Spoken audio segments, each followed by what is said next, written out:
अच्छा, कल बेटा टॉपिक जो हमारा था वो था यूज ऑफ द केसी या एप्लीकेशन ऑफ द केसी। जो इक्विलिब्रियम कांस्टेंट है उसकी एप्लीकेशंस। अब देखें, इक्विलिब्रियम कांस्टेंट की दो एप्लीकेशंस हैं। एक है KC is used to predict direction of the reaction. अच्छा, दूसरा है KC is used to predict extent of the reaction. कल हमने एक टॉपिक कर लिया था कि KC is used to predict direction of the reaction. तो इसके लिए तीन कंडीशंस हैं। Number one, first condition, Q is greater than Kc। बेटा Q is greater than Kc। कल आपको मैंने बताया था Q क्या होता है। बेटा Q होता है initial concentration of the product and reactant. बेटा Q किसको कहा जाता है? प्रोडक्ट और रिएक्टेंट की इनिशियल कंसंट्रेशन। मतलब इसको आप इस तरह लिख सकते हो, product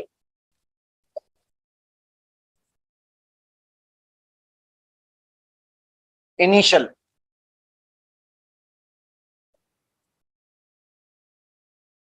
reactant initial greater than Kc। बेटा प्रोडक्ट इनिशियल और रिएक्टेंट इनिशियल उसकी कंसंट्रेशन ग्रेटर है Kc से, तो क्या होगा? Reaction will move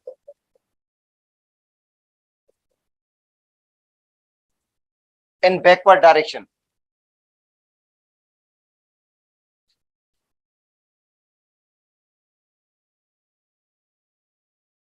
to achieve equilibrium।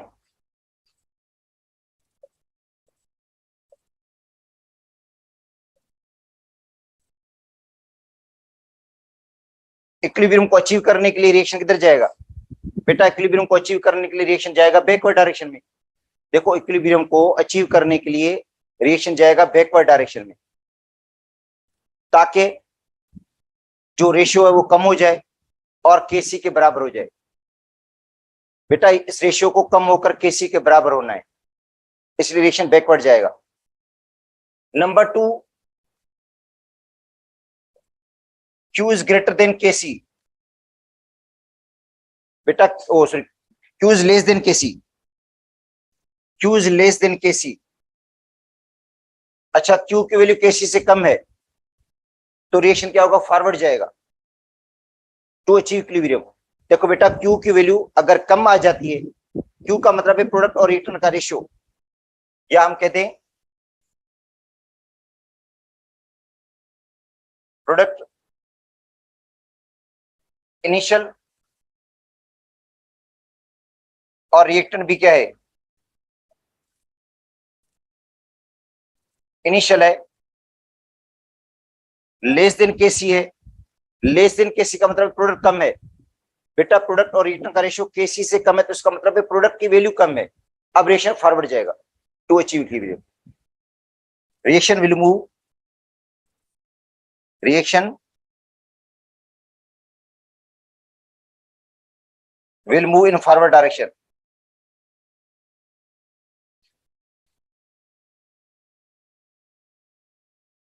to achieve equilibrium।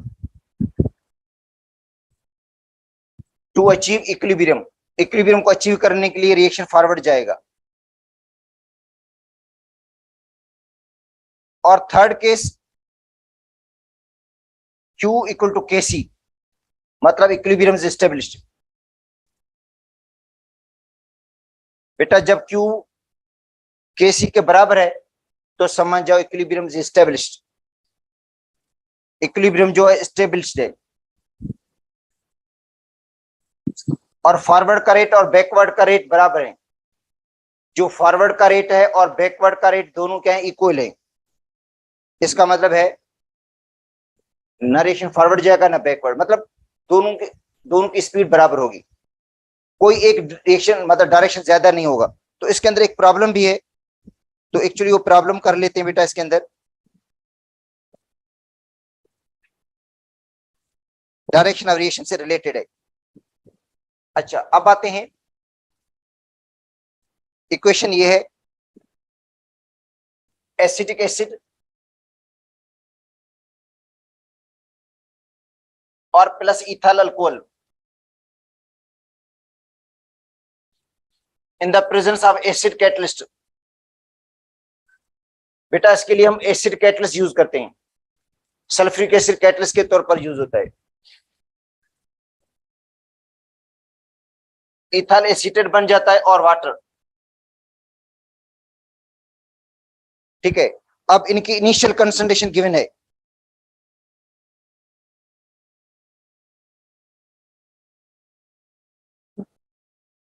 बेटा इनकी कंसंट्रेशन आपको केसी की वैल्यू इसकी 4 है।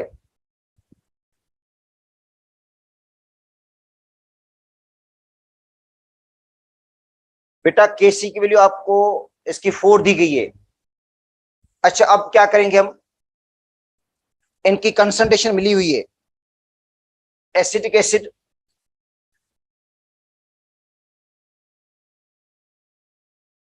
की कंसंट्रेशन है 0.25 0.025 एम, मतलब मोल पर डीएम क्यूब। अच्छा इथाइल अल्कोहल की गिवन है,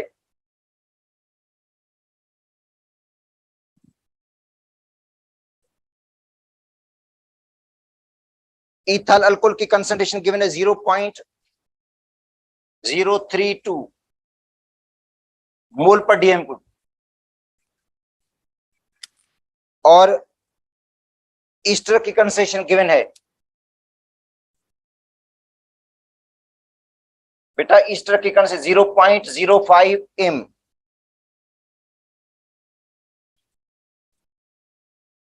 और वाटर की भी कंसंट्रेशन आपको गिवन है, देखते हैं वाटर की कितनी है, 0.04 एम। अच्छा predict direction of reaction.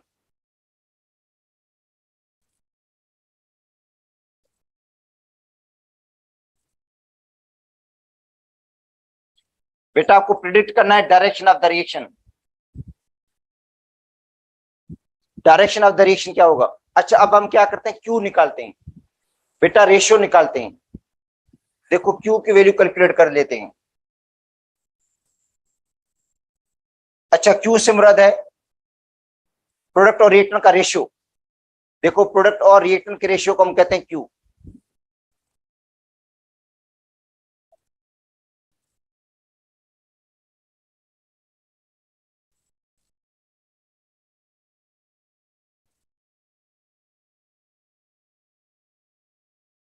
Initial, ये भी इनिशियल है। अब ये इनकी वैल्यू पुट कर देते हैं। अच्छा प्रोडक्ट में आ जाता है CH3 COO C2H5 into water. और बेटा रिएक्टेंट में है एसिडिक एसिड और इथाइल अल्कोहल। देखो रिएक्टेंट में क्या है, एसिडिक एसिड है और इथाइल अल्कोहल है। अब इनकी वैल्यूज तो आपको गिवन है, ऊपर लिखी हुई है। बेटा इनकी वैल्यूज ऊपर लिखी हुई है। ईस्टर की कंसंट्रेशन है 0.05, वाटर की कंसंट्रेशन है 0.04 और एसिडिक एसिड की है 0.025 और वाटर की है सॉरी इनकी अल्कोहल की है 0.032। आप ऐसा करें, पहले तो पॉइंट्स इनके खत्म कर दें।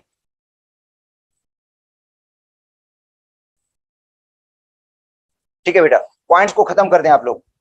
तो ये एक हो जाएगा 5 × 10⁻⁻2। बेटा ये हो जाएगा 4 × 10⁻⁻2। अच्छा ये हो जाएगा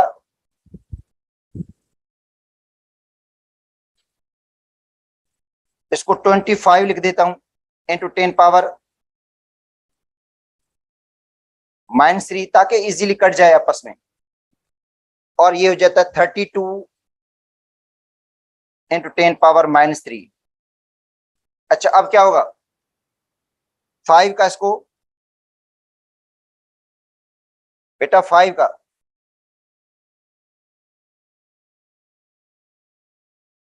इसको 5 बार लगेगा, 4 का लगेगा इसको 8 बार, ठीक है। अब पावर क्या हो जाएंगे, ऊपर है 1 इंटू 10⁻⁻4 और नीचे है 5 इंटू 8 इंटू 10⁻⁻6। अच्छा, तो ये हो जाएगा 1 इंटू 10⁻⁻4 और प्लस का 6 अपान अपान हो जाएगा 40। अच्छा, तो ऊपर बचेगा 100, नीचे आएगा 40, तो जवाब आएगा 2.5। 100 डिवाइड बाई 40, बेटा ये 100 हो जाएगा, क्योंकि 10⁻2 बचेगा, 10⁻2 का मतलब है 100 है, 2.5। अच्छा, कंपेयर कर दें केसी के साथ, इस वैल्यू को इसके साथ कंपेयर कर देंगे,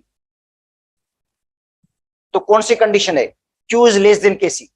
बेटा Q is less than KC, Q is less than KC, Q की वैल्यू केसी से कम है, या जो के इनिशियल है वो केसी से कम है, या कहते हैं प्रोडक्ट और रिएक्टेंट का रेशियो केसी से कम है, तो reaction will move in forward direction. Q is less than KC है, Q जब लेस देन केसी होता है तो सेकंड बेटा कंडीशन यही है, reaction will move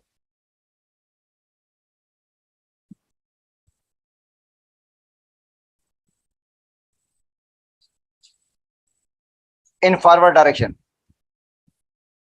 reaction forward जाएगा, ताकि ये रेशियो जो 2.5 है ये इंक्रीज होकर केसी के बराबर हो जाएगा।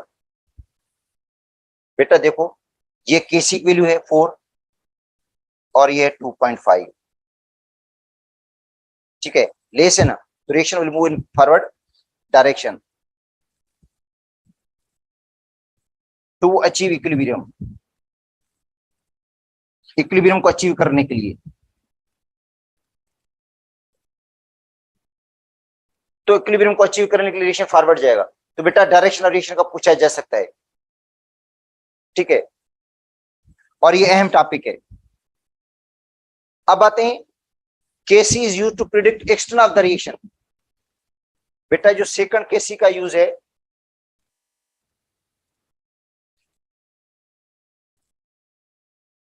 केसी is used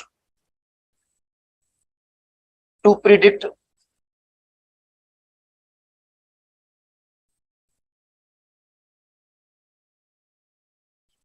extern of the reaction.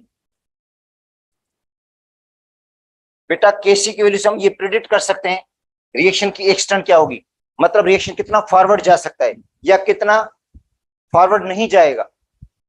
अगर केसी की वैल्यू लार्ज है, अगर देखो केसी की वैल्यू बेटा लार्ज आ रही है, बहुत ज्यादा लार्ज आ रही है केसी की वैल्यू, तो इसका मतलब है फॉरवर्ड रिएक्शन ऑलमोस्ट कंप्लीट हो चुका है, जो फॉरवर्ड रिएक्शन है वो ऑलमोस्ट कंप्लीट हो चुका है, और कंसंट्रेशन प्रोडक्ट की बहुत हाई है, इसका मतलब रिएक्टेंट अनस्टेबल है और कंप्लीटली कन्वर्ट हो रहा है प्रोडक्ट के अंदर। बेटा केसी की लार्ज है, तो ये केसी की लार्ज क्या इंडिकेट करती है कि जब इक्विलिब्रियम स्टेबल होगा तो प्रोडक्ट की कंसंट्रेशन बहुत हाई होगी, ठीक है, और फॉरवर्डेशन ऑलमोस्ट कंप्लीट हो चुका है, और जो रिएक्टेंट है वो अनस्टेबल है और ये कंप्लीटली प्रोडक्ट में तब्दील हो गया है। तो इसका मतलब है अगर आपको स्टेबिलिटी का पूछा जाए कि रिएक्टेंट स्टेबल है या अनस्टेबल है, तो आपको केसी की वैल्यू को देखकर बता सकते हैं। बेटा केसी की वैल्यू को देखकर ही आप अंदाजा करेंगे कि जो रिएक्टेंट है वो स्टेबल है या नहीं है, ठीक है। तो फर्स्ट केस,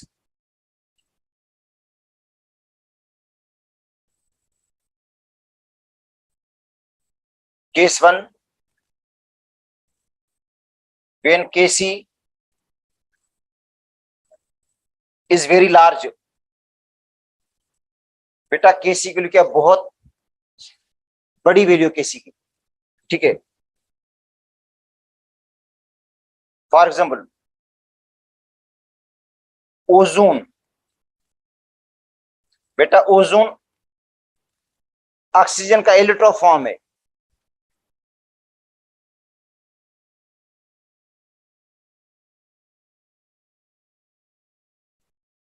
एलिट्रॉप फॉर्म है ऑक्सीजन का, ठीक है, इससे ऑक्सीजन बनती है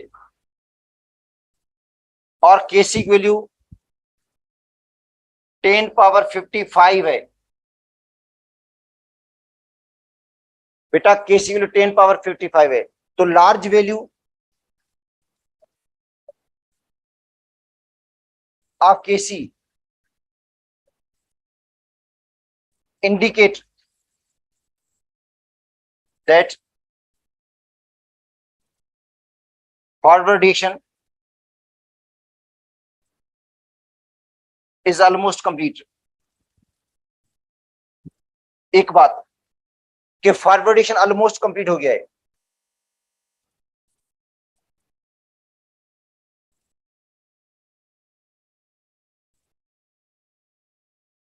अच्छा, the concentration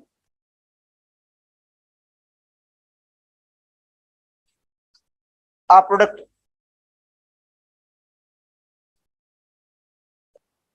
is very high. Concentration product की क्या है, बहुत हाई है एज कंपेयर टू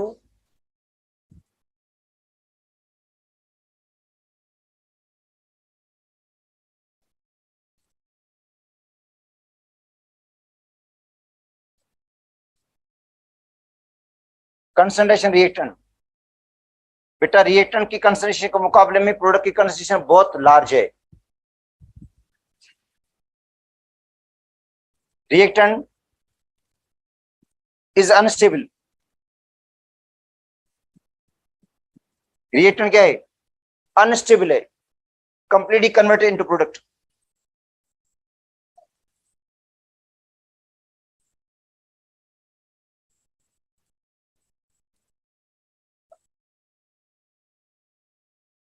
जो कंप्लीटली प्रोडक्ट में तब्दील हो रहा है। तो बेटा एक एग्जांपल ये है। अब एक एग्जांपल मैंने फेडरर की बुक से देनी है आप लोगों को। बेटा एक एग्जांपल फेडरर की बुक में भी है।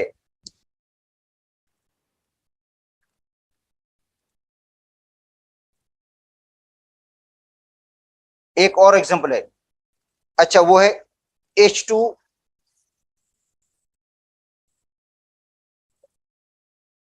Plus Br2 arrow HBr। H2 और Br2 मिलकर क्या बना रहे हैं बेटा, HBr बना रहे हैं।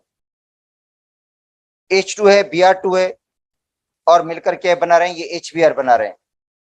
और इसकी जो Kc की वैल्यू है, और ये Kc की वैल्यू है 5.4 × 10^18।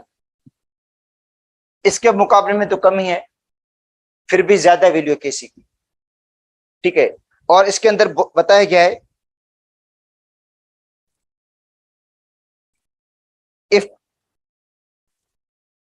if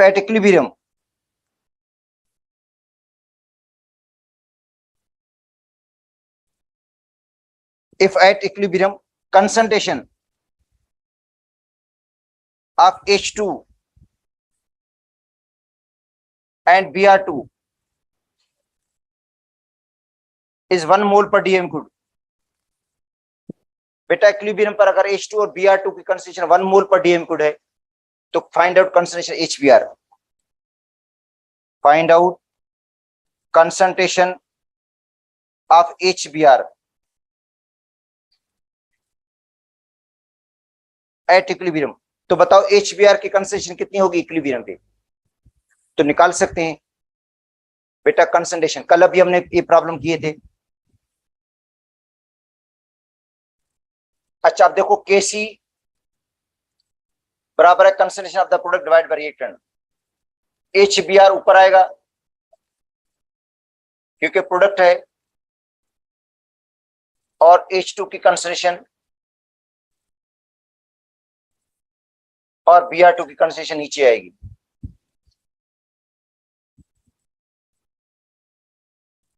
ठीक है, अच्छा देखो बेटा ये Kc का एक्सप्रेशन है। अच्छा आपको HBr मालूम करना है तो ये आपस में मल्टीप्लाई हो जाएंगे। तो बेटा HBr स्क्वायर जो होगा, HBr स्क्वायर किसके बराबर होगा, Kc multiplied by H2 multiplied by Br2। तो बेटा HBr की जो HBr स्क्वायर जो होगा, जो HBr स्क्वायर है उसकी कंसंट्रेशन किसके बराबर होगी, Kc into H2 into Br2। अब Kc की वैल्यू कितनी है, Kc की वैल्यू है 5.4 इंटू 10 पावर 18। अच्छा H2 की कंसंट्रेशन क्या है, 1 है, और Br2 की भी क्या 1 रखी है हमने, ठीक है। तो HBr की कंसंट्रेशन कितनी हो जाएगी बेटा, रेडिकल निकालना पड़ेगा। HBr की कंसंट्रेशन कैलकुलेट करने के लिए क्या करेंगे, इसका रेडिकल निकालेंगे, अंडर रूट निकालेंगे, क्योंकि ये HBr स्क्वायर है, तो HBr की कंसंट्रेशन ये हो जाएगी 5.4 इंटू 10 पावर 18 का क्या करेंगे, रूट निकालेंगे। अच्छा तब रूट निकलेगा कितना, 2.32 इंटू 10 पावर 9। तो अब देखो कंपेयर करो, रिएक्टेंट की कंसंट्रेशन 1 मोल पर डीएम गुड है बेटा, रिएक्टेंट की कंसंट्रेशन 1 मोल पर डीएम गुड है, और प्रोडक्ट की कंसंट्रेशन कितनी है 2.32 इंटू 10 पावर 9 है। तो इसका मतलब है प्रोडक्ट की कंसंट्रेशन तो बहुत हाई है। देखो प्रोडक्ट की कंसंट्रेशन रिएक्टेंट के मुकाबले में बहुत हाई है, क्योंकि केसी के लिए लार्ज है, केसी के लिए लार्ज बता रही है कि कंसंट्रेशन प्रोडक्ट की क्या है, लार्ज है। अच्छा और ठीक है, उसके बाद है case is very small, second case,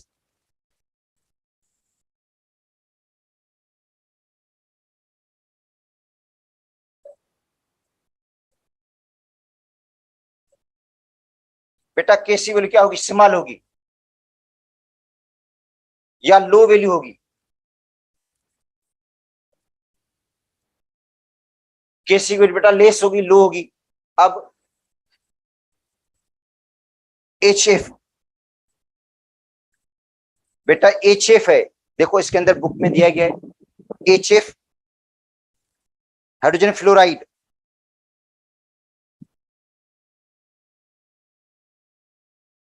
dissociate होता है हाइड्रोजन में और फ्लोरीन में। तो बेटा HF का जो डिग्री ऑफ डिसोसिएशन है वो लेस होता है, ये वीक एसिड है, और जबकि बाकी HBr HI उनका ज्यादा होता है, इनका बहुत ही कम है।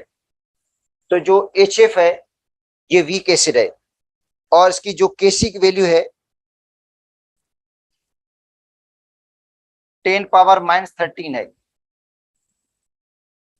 बेटा, Kc की वैल्यू 10 पावर -13, बहुत कम वैल्यू है Kc की। तो लो वैल्यू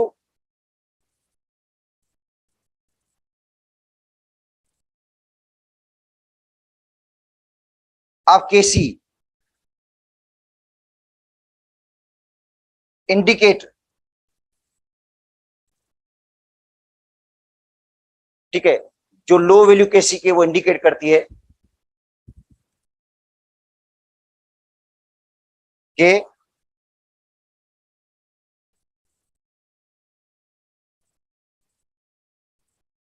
रिएक्टेंट स्टेबल,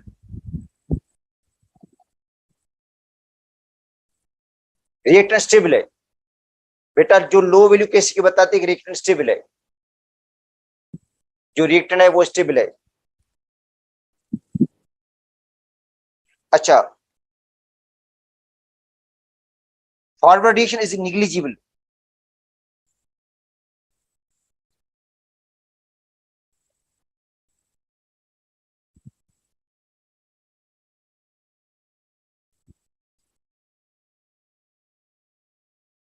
जो बेटा फॉरवर्ड रिएक्शन है वो क्या है, जो निग्लिजिबल है, बहुत माइन्यूट है, न होने के बराबर है फॉरवर्ड का रिएक्शन, जो फॉरवर्ड का रिएक्शन है वो न होने के बराबर है, ठीक है, उसकी स्पीड बहुत ही कम है, and concentration of products less, concentration of products very less.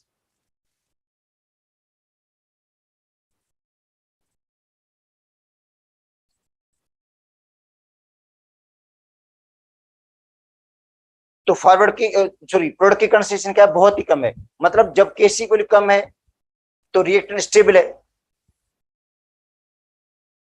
Reactant बेटा स्टेबल है और फॉरवर्ड की स्पीड क्या है, ना होने के बराबर है, और कंसंट्रेशन प्रोडक्ट की क्या है, लेस है। तो इस केस में इस तरह ही होगा। अच्छा, एक और एग्जांपल दी गई है इसके अंदर बेटा, फेडलर की बुक के अंदर, लो वैल्यू ऑफ द केसी, केसी की वैल्यू लो के एग्जांपल है, N2 plus O2 arrow 2NO बन जाता है बेटा। N2 और O2 मिलकर 2NO बनाते हैं, और केसी की जो वैल्यू है इसकी है 1.0 इंटू 10 पावर माइनस 30 है।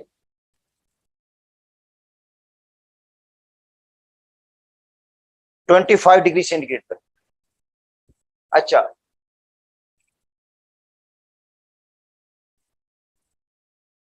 if at equilibrium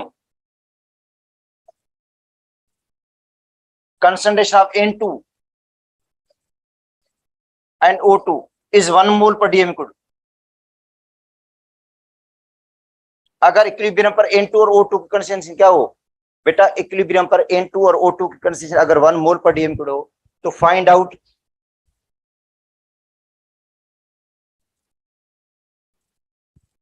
concentration of NO। अब बताओ NO की कंसंट्रेशन क्या होगी एट इक्विलिब्रियम। इक्विलिब्रियम पर NO कितना होगा, बहुत ही कम होगा।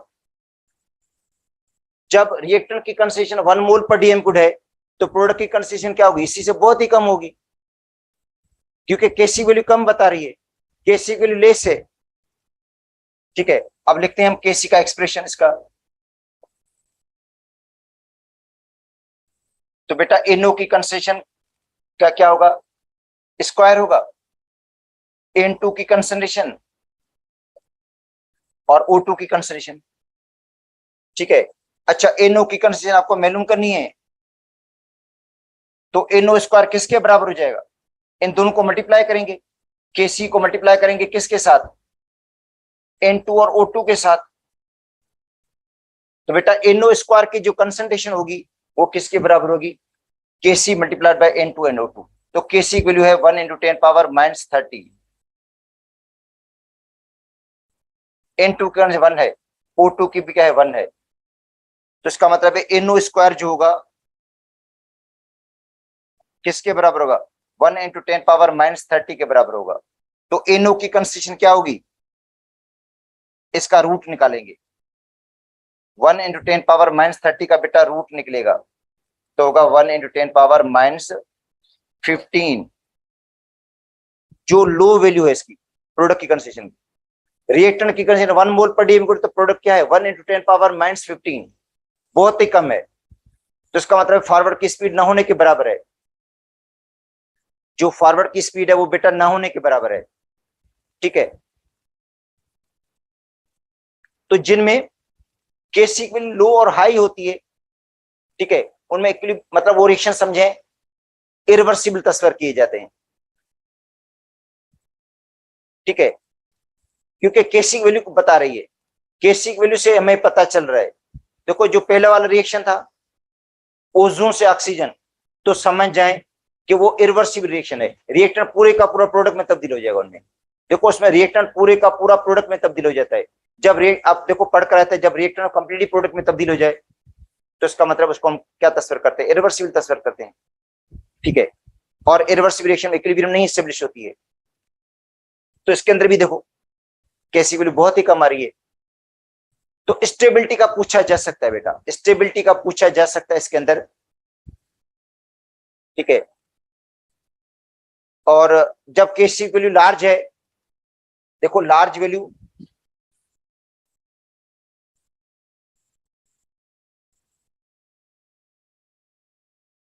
ऑफ केसी तो क्या इंडिकेट करती है,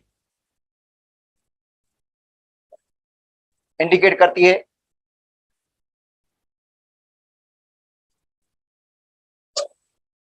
that reactant is unstable and product is stable।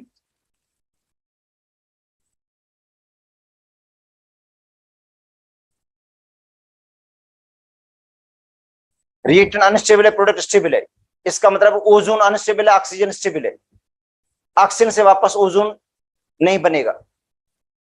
अच्छा,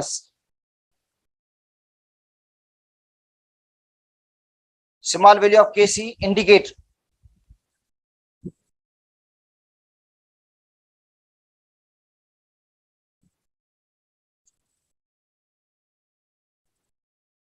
क्या इंडिकेट करता है?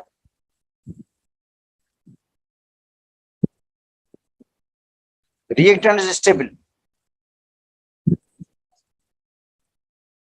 बेटा रिएक्टेंट क्या है? स्टेबल है।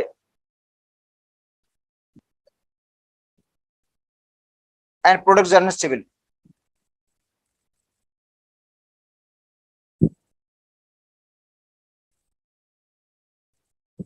प्रोडक्ट क्या है? अनस्टेबल है।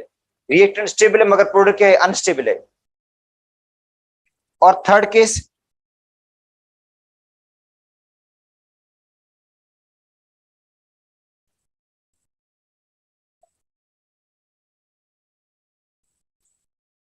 Case is moderate.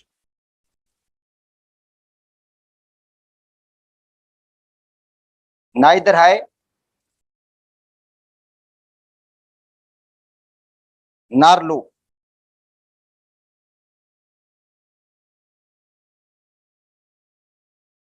ना तो उतनी हाई होगी ना इतनी लो होगी वैल्यू, मॉडरेट वैल्यू होगी केसी की। देखो ये है N2 + 3H2 2NH3 बन गया। और इसकी जो केसी है बेटा 10 है। तो moderate value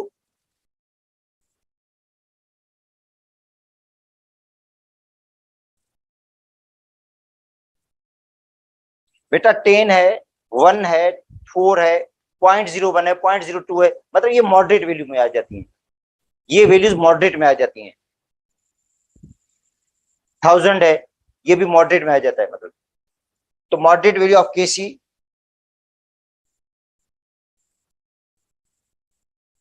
indicate that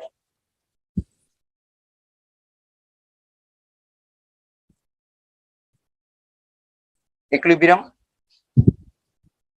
will establish.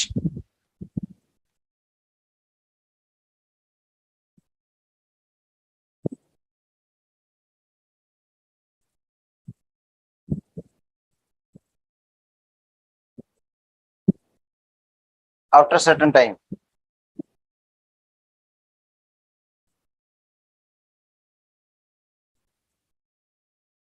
तो थोड़े टाइम के बाद इक्विलिब्रियम स्टेब्लिश हो जाएगी। मतलब ये जो मॉडरेट वैल्यू केसी की बता रही है कि इक्विलिब्रियम में स्टेब्लिश हो जाएगी और फॉरवर्ड और बैकवर्ड का रेट बराबर हो जाएंगे। तो 3 कंडीशंस थी बेटा, ठीक है, जो आपको बता रही थी इक्विलिब्रियम के बारे में। अब आते हैं इक्विलिब्रियम की पोजीशन और इक्विलिब्रियम कांस्टेंट। अगर इक्विलिब्रियम कांस्टेंट की वैल्यू लार्जर है बेटा, अगर इक्विलिब्रियम कांस्टेंट की वैल्यू लार्जर है, बड़ी वैल्यू है, तो समझे इक्विलिब्रियम जो शिफ्ट हो गई राइट की तरफ शिफ्ट हो गई, इक्विलिब्रियम राइट साइड पर है। अगर केसी की वैल्यू लार्जर है तो इक्विलिब्रियम की पोजीशन क्या होगी बेटा? राइट हैंड साइड पर है इक्विलिब्रियम।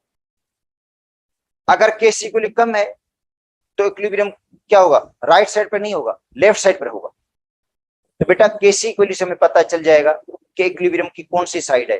अगर केसी की वैल्यू लार्जर है तो समझे इक्विलिब्रियम की पोजीशन जो है वो लाई करती है राइट हैंड साइड पर। अगर केसी की वैल्यू स्मॉल है तो इक्विलिब्रियम लाई करेगी कहां पे? लेफ्ट साइड पर, रिएक्टेंट की साइड पर। अच्छा, अब आते हैं उन फैक्टर्स को हम डिस्क्राइब करेंगे जो इक्विलिब्रियम को डिस्टर्ब कर लेते हैं। बेटा फैक्टर्स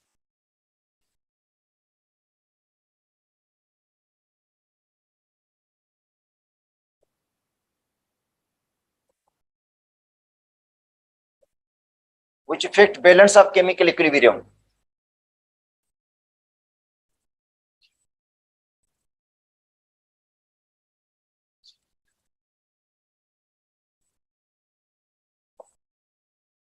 जो फैक्टर्स हैं जो balance of the chemical equilibrium को डिस्टर्ब कर लेते हैं।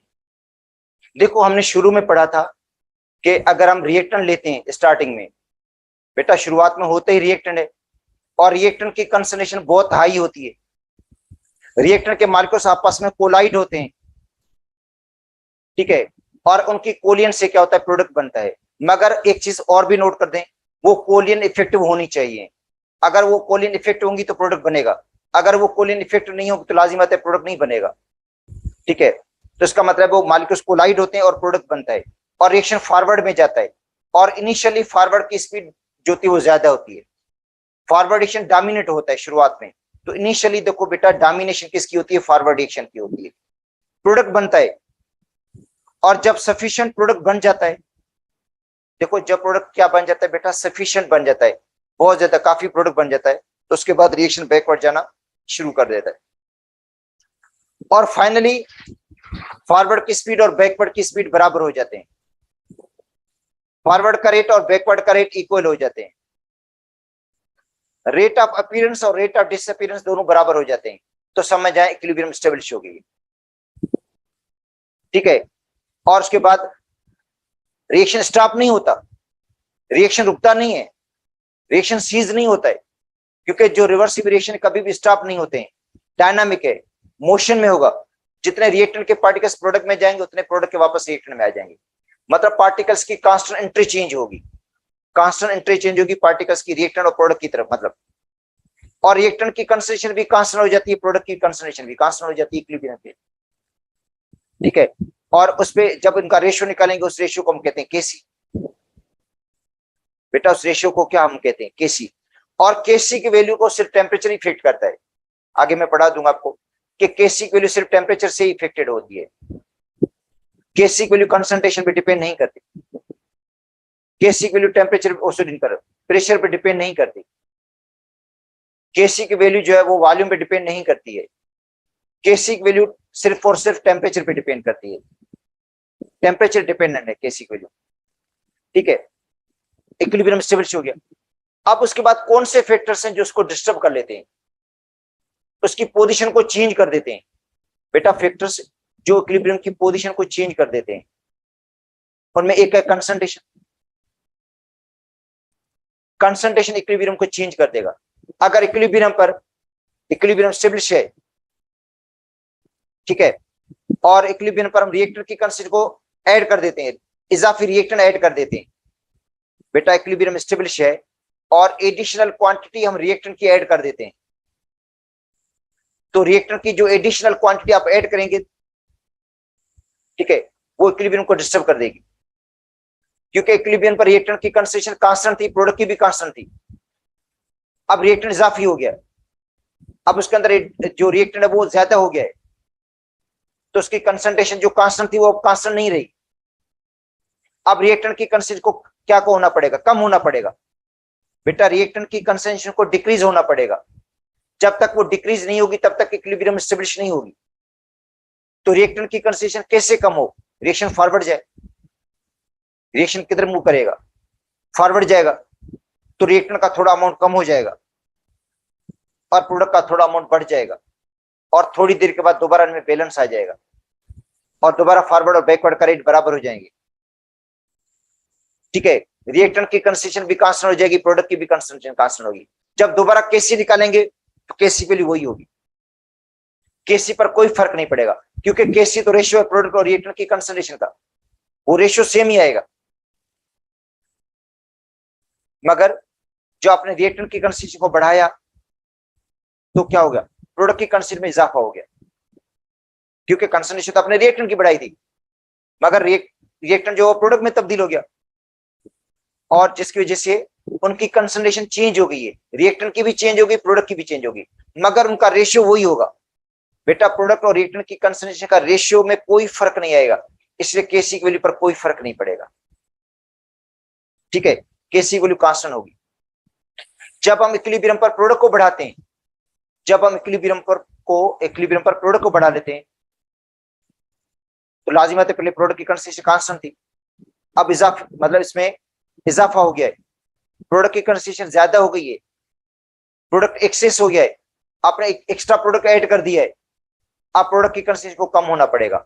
अब प्रोडक्ट की कंसंट्रेशन को डिक्रीज होना पड़ेगा, तो रिएक्शन किधर जाएगा, बैकवर्ड जाएगा। रिएक्शन किधर जाएगा, बैकवर्ड जाएगा, ताकि प्रोडक्ट की कंसंट्रेशन कम हो जाए और रिएक्टेंट की कंसंट्रेशन बढ़ जाए और दोबारा में इक्विलिब्रियम स्टेब्लिश हो जाए। और जब दोबारा इक्विलिब्रियम स्टेब्लिश होगी, ठीक है, तो फॉरवर्ड बैकवर्ड का रेट बराबर हो जाएंगे और जो प्रोडक्ट और रिएक्टेंट का रेशियो निकलेगा, जिसको हम कहते हैं केसी, उसकी वैल्यू कांस्टेंट आएगी, उसकी केसी वैल्यू सेम होगी। इसका मतलब है केसी की वैल्यू कंसंट्रेशन में डिपेंड नहीं करती।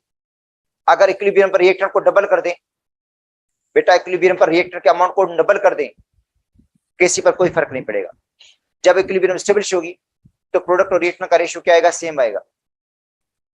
अगर इक्विलिब्रियम पर प्रोडक्ट को हम 3 गुना बढ़ा दें, केसी पर कोई फर्क नहीं पड़ेगा, क्योंकि प्रोडक्ट की कंसंट्रेशन बढ़ेगी तो रिएक्शन किधर जाएगा, बैकवर्ड जाएगा और प्रोडक्ट की कंसंट्रेशन रिड्यूस हो जाएगी, रिएक्टेंट बढ़ जाएगा, उतना उसी रेशियो में बढ़ेगा।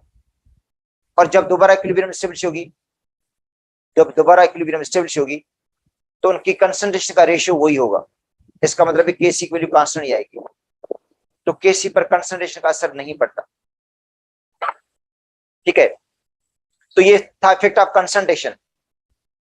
बेटा कंसंट्रेशन का इफेक्ट। अच्छा, दूसरा इफेक्ट पड़ता है प्रेशर का। बेटा एक तो कंसंट्रेशन का इफेक्ट पड़ता है, अच्छा दूसरा इफेक्ट पड़ता है प्रेशर का। और प्रेशर का इफेक्ट लिक्विड इक्विलिब्रियम पर नहीं पड़ेगा, सॉलिड इक्विलिब्रियम पर नहीं पड़ेगा। अगर कोई सॉलिड वाली इक्विलिब्रियम ऐसे है, हेटेरोजेनस हो, मतलब ठीक है, गैसेस इक्विलिब्रियम पर पड़ता है। प्रेशर का असर पड़ेगा गैसेस इक्विलिब्रियम पर। अच्छा, वो भी उसमें जिसमें वॉल्यूम क्या है, डिफरेंट हो। रिएक्टर प्रोडक्ट के अगर वॉल्यूम डिफरेंट है, गैसेस इक्विलिब्रियम में रिएक्टर प्रोडक्ट के वॉल्यूम क्या डिफरेंट है, तो प्रेशर का असर पड़ेगा। तो प्रेशर को इंक्रीज करने से रिएक्शन उस साइड पर जाता है जहां वॉल्यूम कम होते हैं, जिस साइड के मोल कम होते हैं। बेटा प्रेशर को इंक्रीज करेंगे आप, प्रेशर को इंक्रीज करने से रिएक्शन उस साइड पर जाएगा जहां पे वॉल्यूम कम होंगे। देखो, प्रेशर को इंक्रीज करने से रिएक्शन उस साइड पर मूव करेगा जहां पे वॉल्यूम लेस होंगे, लेस वॉल्यूम की तरफ जाएगा। अगर रिएक्टेंट प्रोडक्ट के वॉल्यूम बराबर है,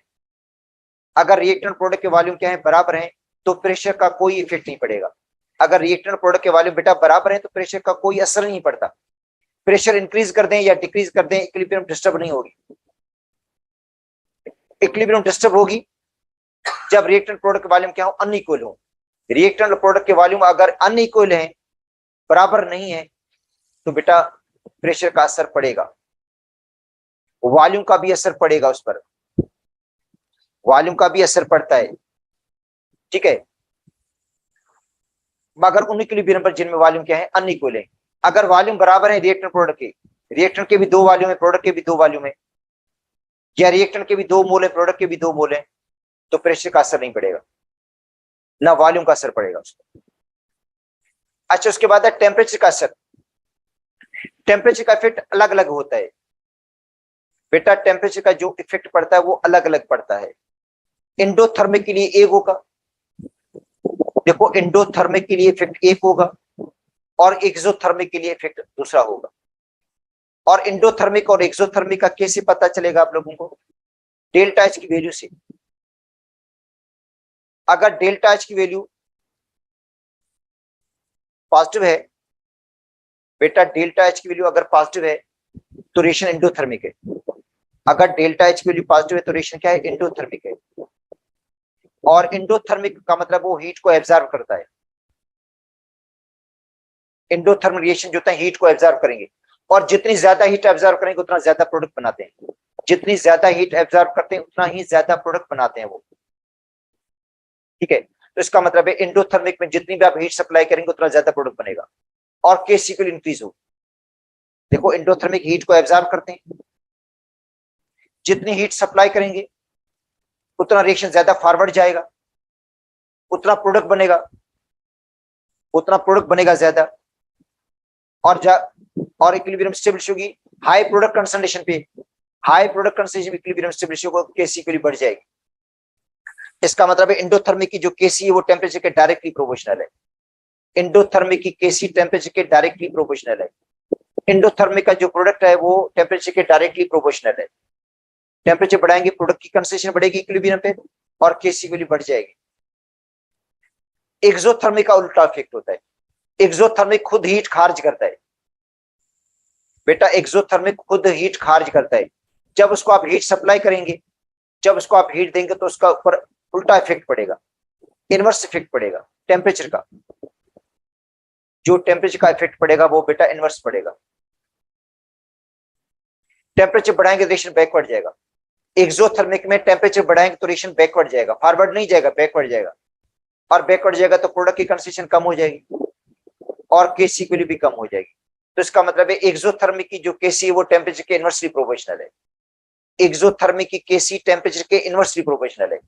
एक्सोथर्मिक रिएक्शन में टेम्परेचर बढ़ाएंगे, रिएक्शन बैकवर्ड जाएगा, प्रोडक्ट कम होगा और केसी की वैल्यू भी कम हो जाएगी। अच्छा, उसके बाद है इफेक्ट ऑफ द कैटलिस्ट। तो बेटा कैटलिस्ट का कोई भी इफेक्ट नहीं होता है केमिकल इक्विलिब्रियम पे, याद कर लो। पूछा जाता है ये कि कैटलिस्ट का क्या इफेक्ट पड़ता है बैलेंस केमिकल इक्विलिब्रियम पे। तो catalyst has no effect, catalyst has no effect on the balance of the chemical equilibrium. Catalyst का balance of the chemical equilibrium पर कोई असर नहीं पड़ता। Balance of the chemical equilibrium को कैटलिस्ट डिस्टर्ब नहीं करेगा। कैटलिस्ट क्या करता है, जितना फॉरवर्ड रेट को बढ़ाता है उतने बैकवर्ड को बढ़ाएगा। कैटलिस्ट जितना फॉरवर्ड रेट को बढ़ाएगा उतने बैकवर्ड को बढ़ाएगा, तो इसका मतलब इक्विलिब्रियम डिस्टर्ब नहीं होगी। कैटलिस्ट का एक और इफेक्ट होता है, वो ये है कि इक्विलिब्रियम को जल्दी स्टेब्लिश करता है। इक्विलिब्रियम को स्टेब्लिश जल्दी कर देता है एक्टिवेशन एनर्जी को लो करके। एक्टिवेशन एनर्जी को लो करके इक्विलिब्रियम को जल्दी स्टेब्लिश करता है, मगर बैलेंस केमिकल इक्विलिब्रियम को डिस्टर्ब नहीं करेगा। तो बेटा हम जो पूछा जाता है, जो हम पढ़ रहे हैं वो फैक्टर जो बैलेंस केमिकल इक्विलिब्रियम को डिस्टर्ब करते हैं। देखो बेटा फैक्टर्स हैं जो केमिकल इक्विलिब्रियम को क्या करते हैं, डिस्टर्ब करते हैं, इफेक्ट करते हैं। ठीक है, उनमें कैटलिस्ट जो है वो हैज नो इफेक्ट। कैटलिस्ट का कोई इफेक्ट नहीं है balance of the chemical equilibrium पे। तो ये फैक्टर्स थे जिनको मैंने डिस्क्राइब किया। ठीक है, उनमें इफेक्ट है बेटा कंसंट्रेशन का, टेम्परेचर का, प्रेशर का, और कैटलिस्ट का भी इफेक्ट समझें, वो भी डिस्कस जरूर होता है। अच्छा, इन फैक्टर्स को डिस्क्राइब किया था ली चैटलेस ने। बेटा इन फैक्टर्स को डिस्क्राइब किया था ली चैटलेस ने, इसलिए इसको कहा जाता है ली चैटलेस प्रिंसिपल। तो ली चैटलेस प्रिंसिपल कहता है अगर इक्विलिब्रियम को आप डिस्टर्ब करते हो किसी भी तरीके से, अगर इक्विलिब्रियम को आप डिस्टर्ब करते हो किसी भी तरीके से, by changing concentration, by changing temperature, by changing pressure, reaction will move, reaction will move या equilibrium will shift in that direction. Equilibrium shift होगी उस डायरेक्शन में व्हिच मिनिमाइज द इफेक्ट, ताकि इफेक्ट मिनिमाइज हो जाए, इफेक्ट रिड्यूस हो जाए और दोबारा इक्विलिब्रियम एस्टेब्लिश हो जाए। देखें, जब हम रिएक्टेंट की कंसंट्रेशन को बढ़ाते हैं बेटा, रिएक्टेंट की कंसंट्रेशन को बढ़ाते हैं तो इक्विलिब्रियम एकदम फॉरवर्ड जाती है। क्यों फॉरवर्ड क्यों जाती है, क्यों प्रोडक्ट बनता है ज्यादा, ताकि रिएक्टेंट की कंसंट्रेशन का असर कम हो जाए, रिएक्टेंट की जो कंसंट्रेशन का असर है वो मिनिमाइज हो जाए। ठीक है, और दोबारा इक्विलिब्रियम एस्टेब्लिश हो जाए। जब हम प्रोडक्ट की कंसंट्रेशन को बढ़ाते हैं तो रिएक्शन बैकवर्ड जाता है। क्यों, ताकि प्रोडक्ट की कंसंट्रेशन का असर मिनिमाइज हो जाए, जो आपने कंसंट्रेशन को बढ़ाया उसका इफेक्ट मिनिमाइज हो जाए, इफेक्ट को रिड्यूस करने के लिए। इसका मतलब है जो एक बैलेंस केमिकल इक्विलिब्रियम है उस पर जो इफेक्ट पड़ता है कंसंट्रेशन का, टेम्परेचर का या प्रेशर का। ठीक है, तो इक्विलिब्रियम की एक कोशिश होती है ताकि वो इफेक्ट मिनिमाइज हो जाए। खत्म तो बिल्कुल नहीं होगा, मगर उस इफेक्ट को मिनिमाइज कर सकते हैं। कंसंट्रेशन का इफेक्ट है उसको मिनिमाइज कर सकते हैं, या टेम्परेचर का या प्रेशर का असर पड़ता है तो इक्विलिब्रियम उस डायरेक्शन में जाती है ताकि इफेक्ट क्या हो जाए, मिनिमाइज हो जाए। ठीक है, तो अब आते हैं इसकी डेफिनेशन की तरफ।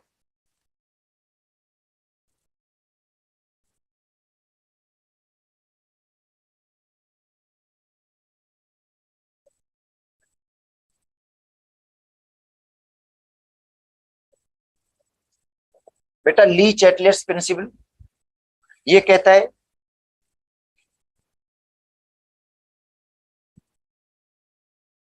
if constraint और stress,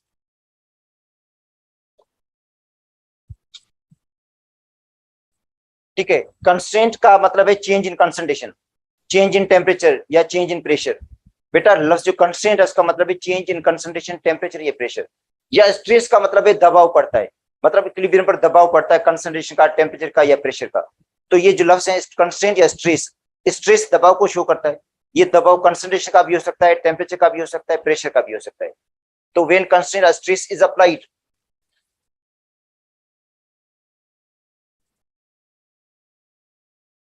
on A system at equilibrium,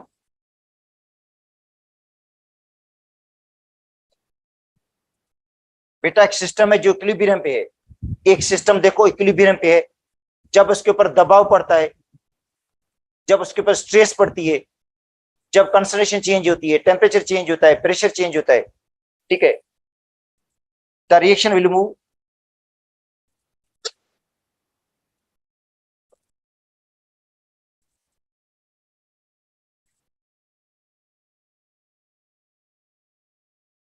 in that direction,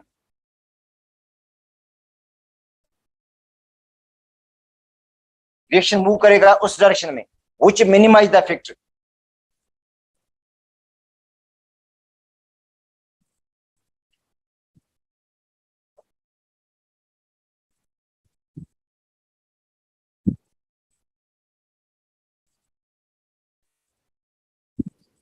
जो इफेक्ट को क्या करेगा, मिनिमाइज कर देगा, इफेक्ट को रिड्यूस कर देगा और दोबारा इक्विलिब्रियम स्टेब्लिश हो जाएगी। तो ये कहता है अगर इक्विलिब्रियम को डिस्टर्ब करते हो बाय चेंजिंग कंसंट्रेशन, टेम्परेचर या प्रेशर, रिएक्शन मूव करेगा उस डायरेक्शन में या इक्विलिब्रियम शिफ्ट होगी उस डायरेक्शन में ताकि इफेक्ट मिनिमाइज हो जाए, इफेक्ट रिड्यूस हो जाए और दोबारा इक्विलिब्रियम स्टेब्लिश हो जाए, ठीक है। तो अब इफेक्ट कौन से हैं बेटा,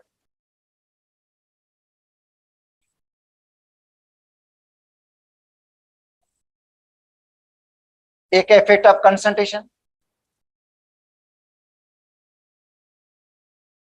कंसंट्रेशन का इफेक्ट। तो अब देखो इसके अंदर एक इक्वेशन दी गई है,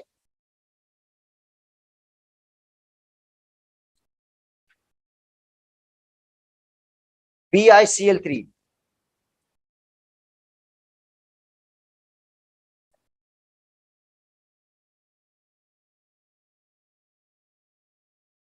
BiCl3 बिस्मथ क्लोराइड, और इसके हम हाइड्रोलाइसिस कर रहे हैं,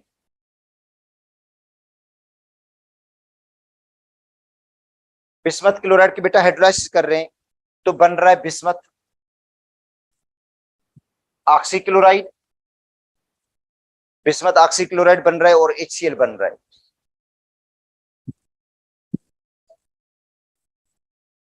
ठीक है। अच्छा, अगर आप रिएक्टेंट की कंसेंट्रेशन को बढ़ाएंगे, बेटा रिएक्टेंट की कंसेंट्रेशन को आप बढ़ाएंगे तो रिएक्शन फॉरवर्ड जाएगा, मतलब ये इक्विलिब्रियम स्टेब्लिश है। अगर इसके अंदर इक्विलिब्रियम स्टेब्लिश है, उसके बाद अगर आप BiCl3 की कंसेंट्रेशन को बढ़ाते हैं या वाटर की कंसेंट्रेशन को बढ़ा देते हैं, रिएक्शन कितना जाएगा, फॉरवर्ड जाएगा, ठीक है। According to Lee Chatelier's principal,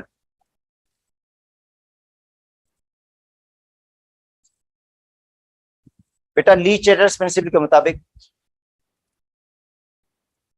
by increasing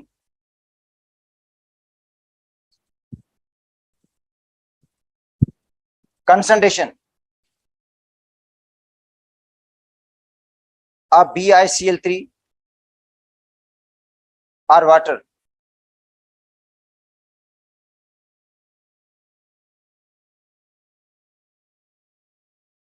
equilibrium will shift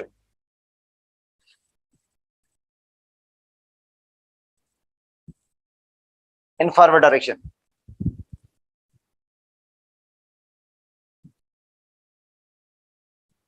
equilibrium किधर जाएगी, फॉरवर्ड जाएगी, to reduce the concentration of reactant. किसके लिए फॉरवर्ड जाएगी, ताकि रिएक्टेंट की कंसंट्रेशन रिड्यूस हो जाए, रिएक्टेंट की बेटा कंसंट्रेशन रिड्यूस हो जाए। ठीक है, तो रिएक्टेंट की कंसंट्रेशन रिड्यूस करने के लिए रिएक्शन किधर जाएगा, फॉरवर्ड जाएगा। ठीक है, and more product BiOCl and HCl will produce।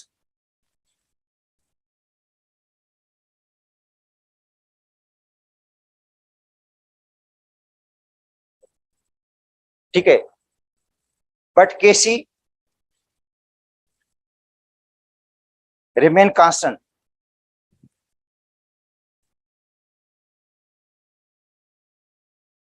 Kc क्या रहेगा, कांस्टेंट रहेगा, Kc पर कोई फर्क नहीं पड़ेगा। इसका मतलब है कंसंट्रेशन रिएक्टेंट के बढ़ाएंगे, Kc पर कोई फर्क नहीं पड़ेगा।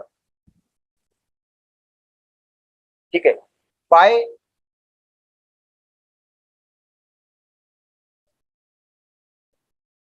Increasing concentration of HCl,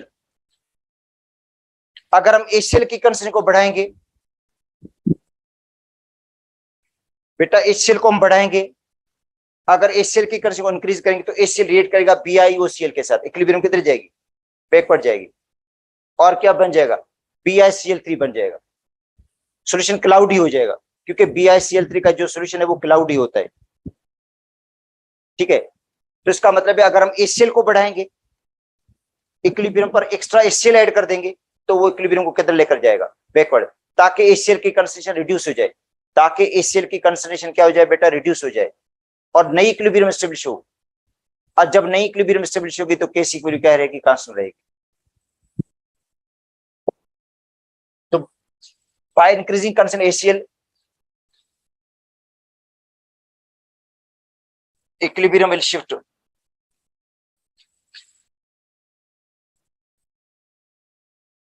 in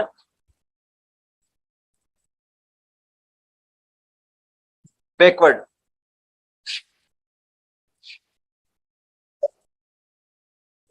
and more reactant BiCl3 and H2O will produce।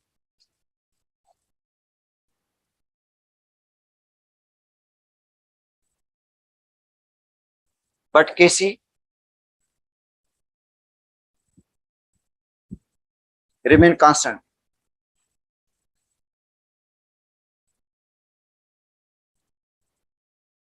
Kc क्या रहेगा, कांस्टेंट रहेगा। अच्छा एक चीज और बता दो आपको मैं, अच्छा जब हम प्रोडक्ट को रिमूव करते हैं, बेटा जब हम प्रोडक्ट को बढ़ाते हैं तो रिएक्शन बैकवर्ड जाता है, जब हम प्रोडक्ट को बढ़ाते हैं तो रिएक्शन किधर जाता है, बैकवर्ड। जब हम प्रोडक्ट को रिमूव कर देंगे तो रिएक्शन फॉरवर्ड जाएगा, रिएक्शन किधर जाएगा, अगर हम प्रोडक्ट को रिमूव करेंगे, बेटा प्रोडक्ट को रिमूव करेंगे ना तो रिएक्शन किधर जाएगा, फॉरवर्ड जाएगा, ताकि प्रोडक्ट की कंसंट्रेशन बढ़ जाए। देखो जब हम प्रोडक्ट को बढ़ाते हैं तो रिएक्शन बैकवर्ड जाता है, ताकि प्रोडक्ट की कंसंट्रेशन रिड्यूस हो जाए। जब हम क्या करते हैं, किसी भी तरीके से प्रोडक्ट को रिमूव करते हैं तो रिएक्शन किधर जाएगा, फॉरवर्ड जाएगा। बाय रिमूवल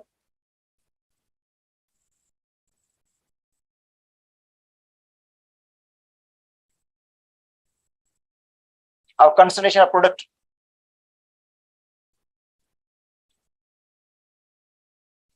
अगर प्रोडक्ट को रिमूव करेंगे रिएक्शन विल मूव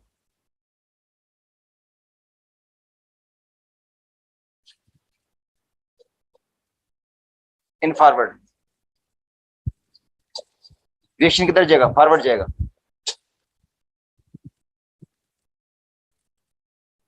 ठीक है, अगर रिमूव करेंगे, बेटा रिमूव करेंगे किसको, प्रोडक्ट को, अगर प्रोडक्ट को रिमूव करेंगे तो रिएक्शन फॉरवर्ड जाएगा। By removal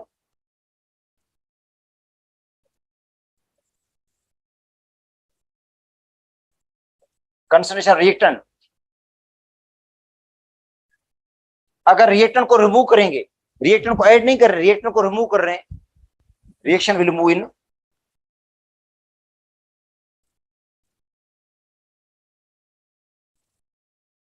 in backward, reaction किधर जाएगा, बैकवर्ड जाएगा। अगर हम रिएक्टेंट को रिमूव करेंगे तो रिएक्शन बैकवर्ड जाएगा। अगर रिएक्टेंट को हम ऐड करेंगे तो रिएक्शन फॉरवर्ड जाएगा। बेटा रिएक्टेंट को हम बढ़ाएंगे तो रिएक्शन फॉरवर्ड जाता है। कभी कभी ऐसा होता है रिएक्टेंट को हम रिमूव कर लेते हैं तो रिएक्शन किधर जाएगा, बैकवर्ड जाएगा, और प्रोडक्ट अमाउंट कम हो जाएगा। जब दोबारा इक्विलिब्रियम में स्टेबिलिटी होगी तो केसी की वैल्यू कांस्टेंट रहेगी।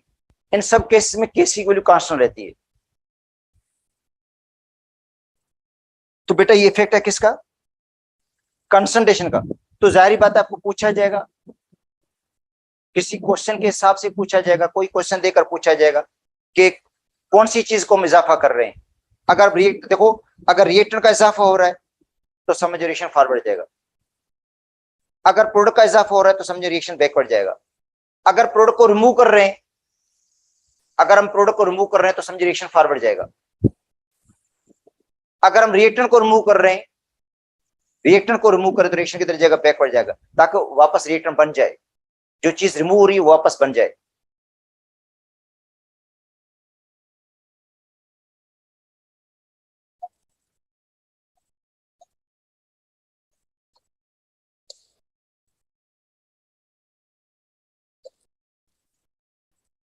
अच्छा इफेक्ट ऑफ प्रेशर, तो प्रेशर इफेक्ट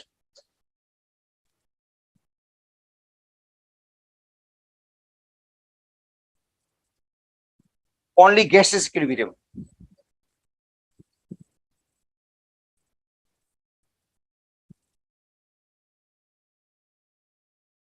बेटा सिर्फ गैसेस को इफेक्ट करेगा, जो गैस होगी उसको इफेक्ट करेगा सिर्फ, और सिर्फ गैस के वॉल्यूम को हम काउंट करते हैं, लिक्विड सॉलिड के वॉल्यूम को काउंट नहीं करते।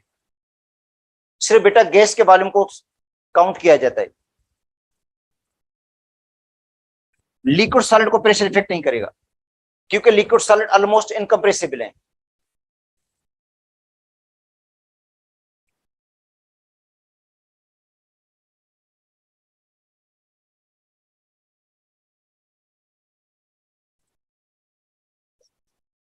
By increasing pressure,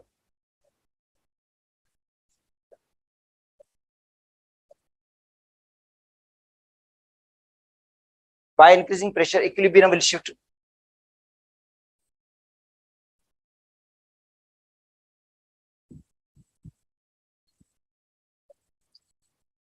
towards less volume.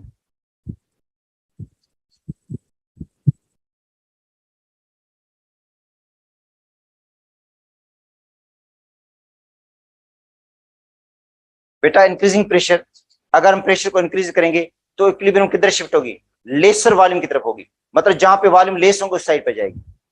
बेटा प्रेशर को इंक्रीज करने से रिएक्शन उधर जाएगा जहां पे वॉल्यूम लेस होंगे, ठीक है। By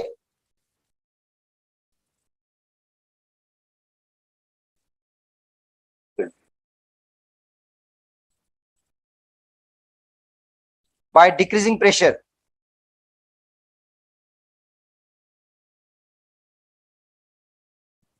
bye reducing pressure equilibrium will shift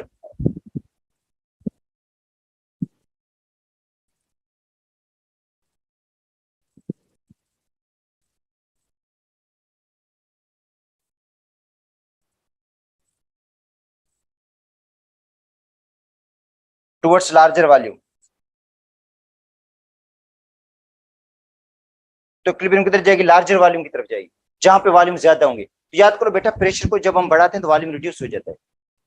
देखो प्रेशर को जब हम बढ़ाते हैं ना तो वॉल्यूम क्या हो जाता है, रिड्यूस हो जाता है। तो समझो इक्विलिब्रियम उधर जाएगी जहां पे लेस वॉल्यूम होंगे, इक्विलिब्रियम उधर शिफ्ट होगी जहां पे लेस वॉल्यूम होंगे, जहां पे कम वॉल्यूम होंगे इक्विलिब्रियम उधर शिफ्ट हो जाएगी, ठीक है। अगर हम प्रेशर को रिड्यूस करेंगे तो वॉल्यूम बढ़ जाएगा और इक्विलिब्रियम उधर जाएगी जहां पे वॉल्यूम ज्यादा होंगे।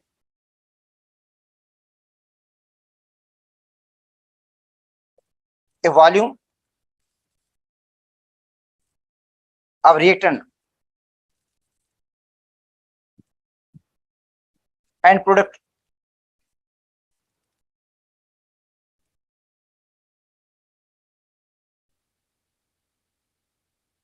आर इक्वल,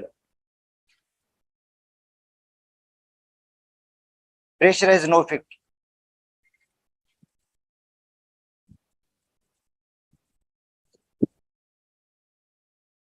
बेटा रिएक्टेंट प्रोडक्ट के वॉल्यूम बराबर है तो प्रेशर का कोई असर नहीं पड़ेगा, ना इंक्रीजिंग का पड़ेगा ना डिक्रीजिंग का, अगर वॉल्यूम बराबर है तो।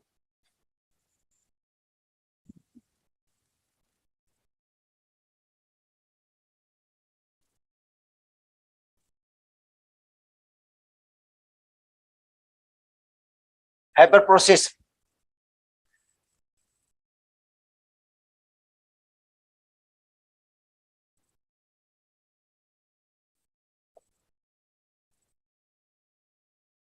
For the formation of ammonia,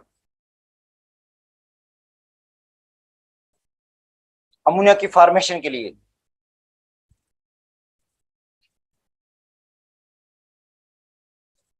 nitrogen gas, बेटा हाइड्रोजन भी गैस है ये।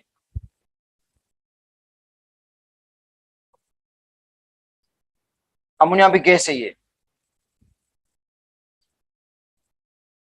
दो वॉल्यूम प्रोडक्ट के 1+3 और वॉल्यूम रिएक्टेंट के। तो increase in pressure,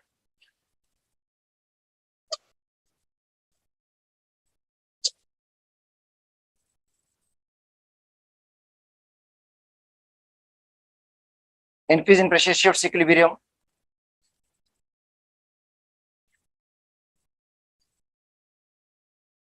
forward,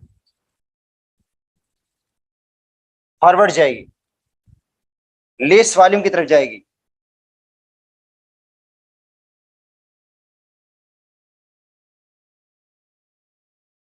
and more product,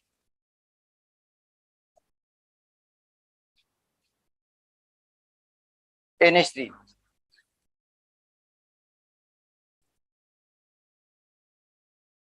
will obtain, product ज्यादा बनेगा। इसका मतलब है अमोनिया की प्रोडक्शन हाई प्रेशर पे ज्यादा होगी। अमोनिया की प्रेशर जो प्रोडक्शन होगी बेटा हाई प्रेशर पे ज्यादा होगी। ठीक है, प्रेशर बढ़ाएंगे रिएक्शन फॉरवर्ड जाएगा, लेस वॉल्यूम की तरफ जाएगा, अमोनिया की प्रोडक्शन बढ़ जाएगी। ठीक है, तो अमोनिया की जो फॉर्मेशन है वो हाई प्रेशर पे फेवरेबल है। अगर प्रेशर को लेस करेंगे,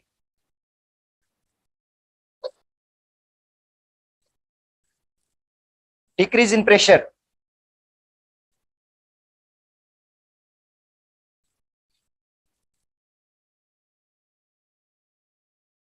शिफ्ट्स इक्विलिब्रियम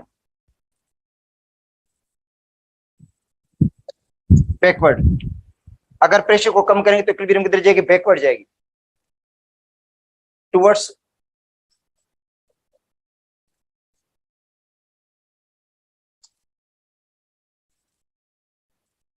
मोर वॉल्यूम। बेटा ज्यादा वॉल्यूम की तरफ जाएगी, क्योंकि प्रेशर को हम डिक्रीज करेंगे तो वॉल्यूम इंक्रीज हो जाएगा और रिएक्शन उधर जाएगा जहां वॉल्यूम ज्यादा होंगे। And more N2 and H2 will produce, but Kc remain constant.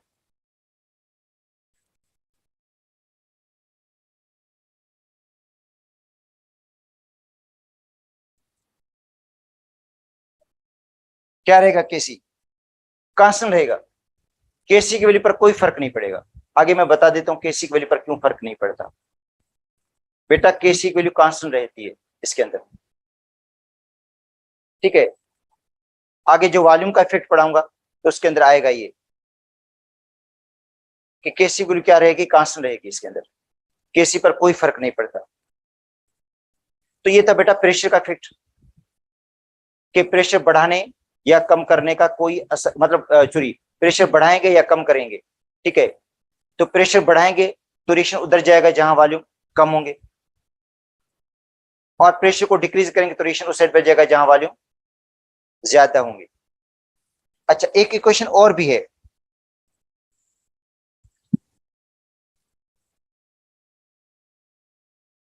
PCl5 PCl3 और +Cl2।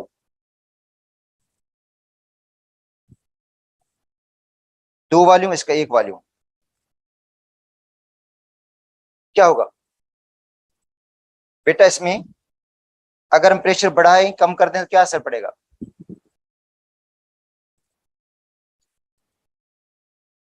Increase in pressure,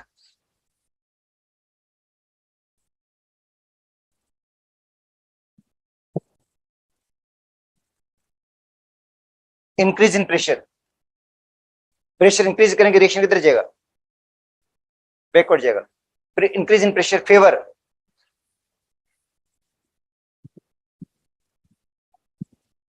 the formation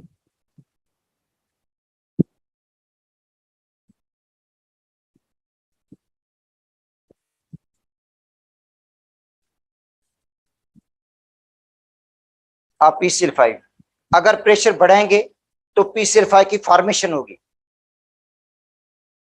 बेटा increase in pressure favour the formation of PCl5। अगर प्रेशर बढ़ाएंगे तो PCl5 की फॉर्मेशन होगी, PCl5 बनेगा, reaction backward जाएगा। Decrease in pressure,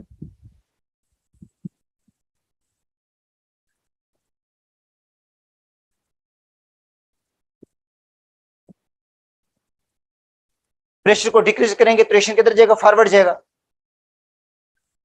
ठीक है। Decrease in pressure favour the decomposition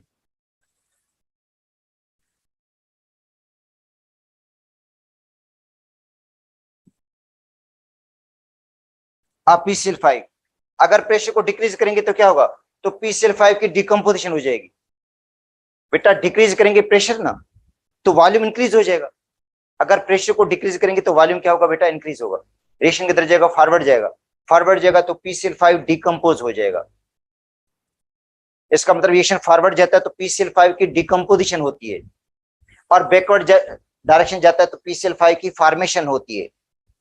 तो बताओ PCl5 की जो फॉर्मेशन है वो कौन से प्रेशर पे फेवरेबल है? Increase in pressure.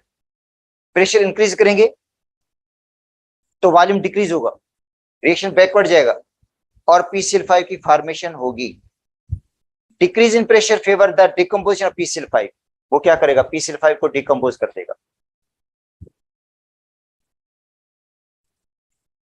अब H2 प्लस I2, ये गैसेज हैं दोनों। बेटा HI बन रहा है, ये भी गैस, दो वॉल्यूम, इसके भी दो वॉल्यूम है। बेटा रिएक्टेंट के प्रोडक्ट के वॉल्यूम क्या बराबर है? Pressure is no effect, pressure का कोई असर नहीं पड़ता।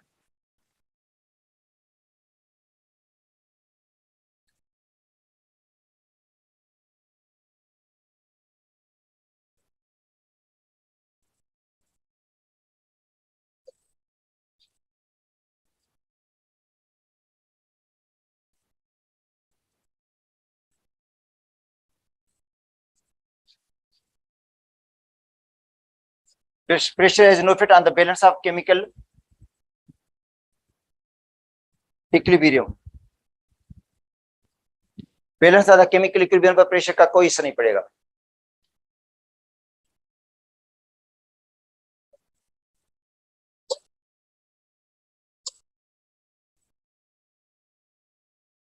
Volume rate and product are equal.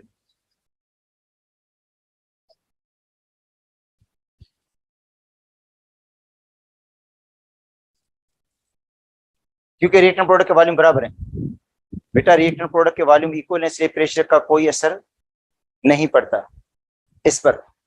Pressure increase कर दें या डिक्रीज कर दें कोई असर नहीं पड़ेगा। 2SO2 ये भी गैस है, प्लस O2 ये भी गैस है।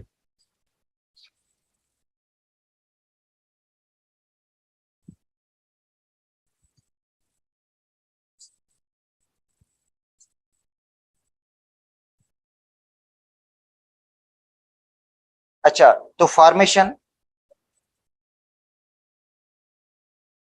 ऑफ SO3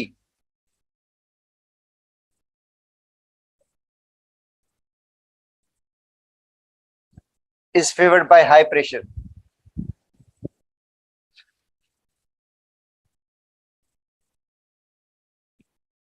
अगर प्रेशर हाई होगा तो इसकी फॉर्मेशन होगी SO3। बेटा हाई प्रेशर पे इसकी फॉर्मेशन होती है, क्योंकि प्रेशर हाई करेंगे तो रिएक्शन उधर जाएगा जहां पे वॉल्यूम कम है, तो formation of SO3 is favoured by high pressure. अच्छा, decomposition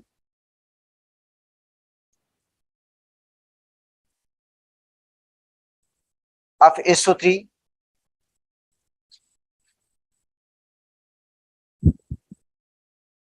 is favoured by low pressure. Low pressure पे इसकी डिकम्पोजिशन हो जाएगी, क्योंकि बेटा प्रेशर को लो करेंगे तो रिएक्शन किधर जाएगा, ज्यादा वॉल्यूम की तरफ जाएगा। अगर प्रेशर को लो करेंगे तो रिएक्शन किधर जाएगा, ज्यादा वॉल्यूम की तरफ जाएगा, इसका मतलब बैकवर्ड जाएगा, बैकवर्ड जाएगा तो ये डिकम्पोज हो जाएगा SO3।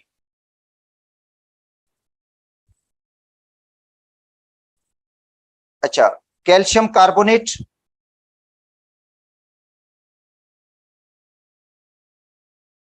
बेटा ये सॉलिड में है,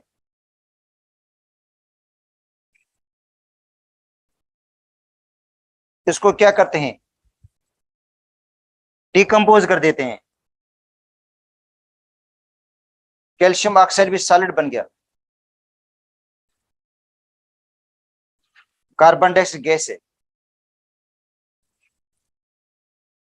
अच्छा, तो इसका एक वॉल्यूम काउंट होगा, इसका 0 वॉल्यूम काउंट होगा, इसका भी 0 होगा। इसका एक वॉल्यूम काउंट होगा, ये 0 वॉल्यूम, ये 0 वॉल्यूम। 0 वॉल्यूम से मुराद है कि कंप्रेस नहीं कर सकते। 0 वॉल्यूम का मतलब नहीं कि इसका वॉल्यूम 0 है, हम मतलब वो वॉल्यूम काउंटिंग में नहीं आता। बेटा 0 वॉल्यूम का मतलब ये मैं बता देता हूँ, 0 नहीं है, मतलब वॉल्यूम है इसका, मगर वो जो प्रेशर वाले फिट के हिसाब से इसको 0 वॉल्यूम तस्वर किया जाएगा, क्योंकि इसमें कोई चेंजिंग नहीं आएगी, उसको कंप्रेस नहीं कर सकते हैं। ठीक है,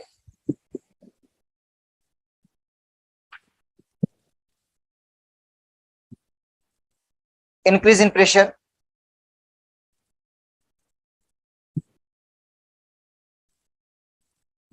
फेवर